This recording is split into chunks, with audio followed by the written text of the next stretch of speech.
Eh bien, bienvenue ferme de la Goula, content de vous recevoir.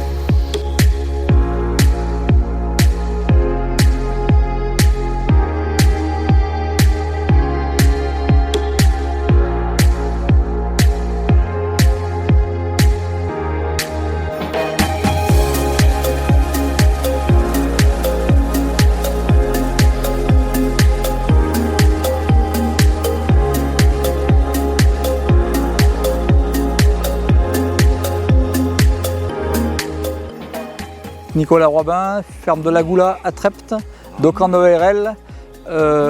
Donc Trepte se situe dans le Nord Isère, donc une centaine de vaches laitières en bio, l'intégralité d'exploitation, 3 salariés. Donc installation en 2003 donc en GAEC, avec un GAEC familial, donc à 3 on était, avec un salarié mi-temps.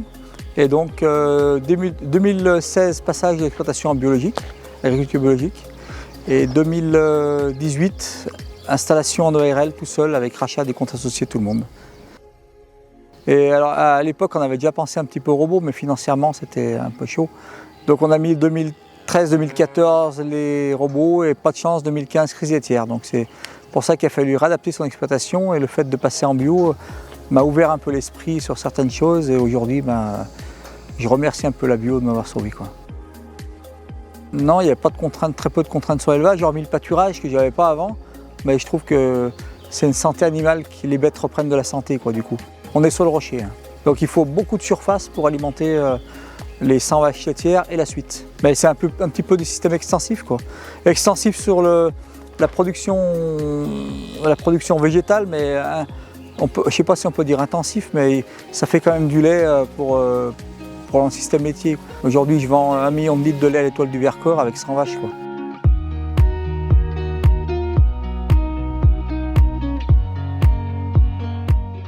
Eh bien, j'ai une vingtaine d'hectares autour de la ferme, donc alors je fais un pâturage tournant, on va dire, mais qui est un peu long. Cette année, on a eu froid tard, là. J'ai attaqué à lâcher au 25 février ou 24, mais elle sortait que la demi-journée.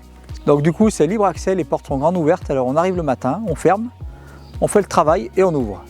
Et puis à midi, si elles sont là, on ne fait pas trop attention. Et par contre, le soir, généralement, c'est souvent qu'elles sont dedans à 16 h, on ferme, on fait le travail et on réouvre. En fait, on les maîtrise un petit moment tant qu'on travaille dedans avec elles. Après, j'ai pas de point d'accès à l'eau dehors. Alors, les parcs sont pas loin, hein, c'est tout autour. Mais ça les incite à faire la navette quand même. Puis ça leur fait du bien de marcher dehors. Les pieds, moi j'aime bien les voir marcher, une vache.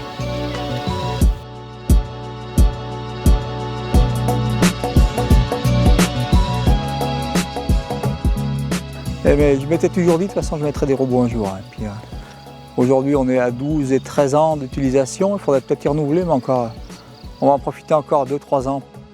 Le vecteur est installé en avril 2014, suite à une envie de changer un peu de système d'alimentation, un système qui était coûteux un petit peu en énergie.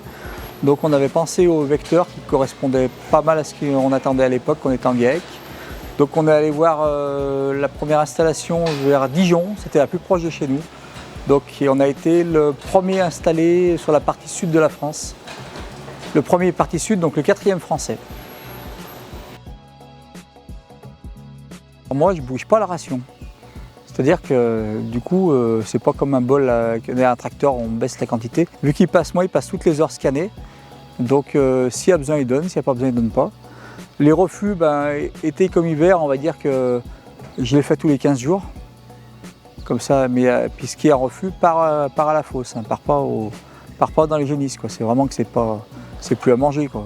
Il n'y a pas de modification de ration, ce qu'il y a, c'est la matière sèche, la quantité de matière sèche qui baisse, quoi, ingérée, qui compense par l'herbe dehors. Donc je ne bouge rien du tout, même les plans d'alimentation robot, j'y touche rien.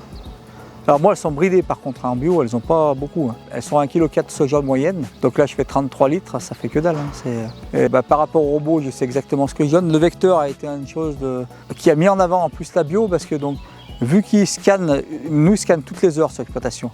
Donc si les vaches ont tendance à aller beaucoup pâturer une journée, il ne va pas beaucoup donner, donc il n'y aura pas de reflux. Et on arrive l'été, on fait 2 fois la cuisine, ou 3 fois, ça dépend. Et l'hiver, on fait des fois 1 fois par semaine seulement. Donc on peut gain de temps de travail, c'est énorme.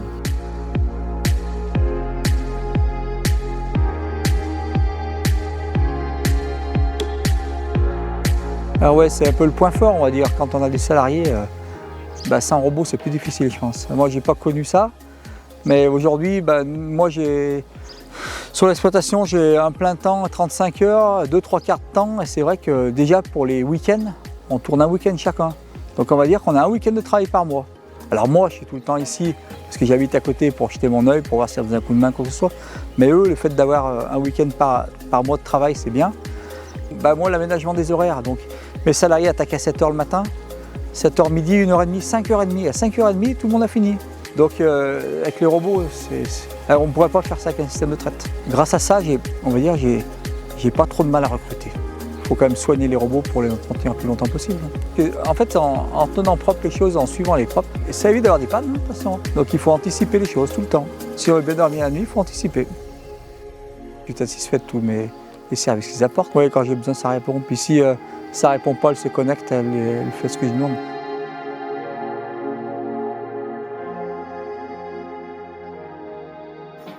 J'ai des super résultats, ça tourne super bien, je suis parmi les premiers producteurs en France en lait bio. Alors je sais pas, c'est pas ce que je cherche éventuellement, mais je me suis dit j'ai sauvé ma ferme et puis j'ai envie de continuer pour mes enfants.